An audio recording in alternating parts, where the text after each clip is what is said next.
Nous vous invitons jeudi 16 mars à l'Hôtel des Ventes Nabécor à Nancy à la découverte d'une belle bibliothèque lorraine qui comprend quelques pépites.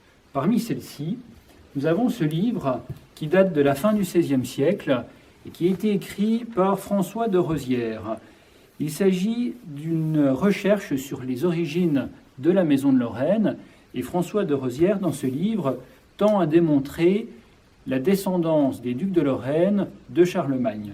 Alors on peut imaginer facilement que l'ouvrage a beaucoup plu aux ducs de Lorraine, beaucoup moins au roi de France, si bien que François de Rosières a été convoqué devant le Parlement et embastillé à la suite de l'écriture de ce livre. L'ouvrage garde sa reliure d'époque avec des fers du XVIe siècle. Voilà. Dans un tout autre domaine, nous aurons ces livres de Don Calmet. Don Calmet, qui était un érudit lorrain du XVIIIe siècle, qui était l'abbé de Senones, et qui parle ici d'un traité sur les apparitions des esprits et sur les vampires ou les revenants de Hongrie, de Moravie, etc. L'ouvrage a été imprimé à Senones en 1759 et sinon nous démontre l'existence des vampires, en tout cas nous fait le point sur les connaissances sur le thème à l'époque. Alors l'ouvrage a été vivement critiqué quelques années après son impression, notamment par Voltaire, qui le tournera en dérision.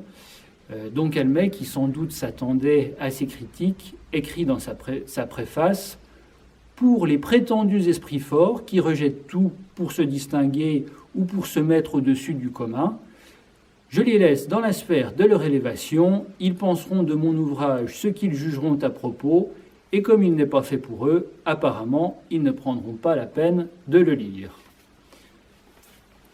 Cet ouvrage en 2 volumes sera suivi d'un très curieux petit ouvrage dont le titre est « Les véritables clavicules de Salomon », approuvé par Agaliarept et imprimé à Memphis chez Alibek l'Égyptien. En fait, il s'agit d'un petit ouvrage de sciences occultes où l'on vous apprend comment devenir invisible, comment gagner de l'or et de l'argent, ou comment voir les esprits dont l'air est rempli. Alors je vais vous en lire un petit extrait. Pour voir les esprits dont l'air est rempli, prenez la cervelle d'un coq, de la poudre du sépulcre d'un homme mort, c'est-à-dire de poussière qui touche le coffre, de l'huile de noix, de la cire vierge, faites du tout une composition que vous envelopperez dans du parchemin vierge, brûlez le tout et vous verrez des choses prodigieuses. Mais ceci ne doit être fait que par des gens qui n'ont peur de rien. Si vous êtes prêts à relever le défi, nous vous attendons le jeudi 16 mars à Nabécor.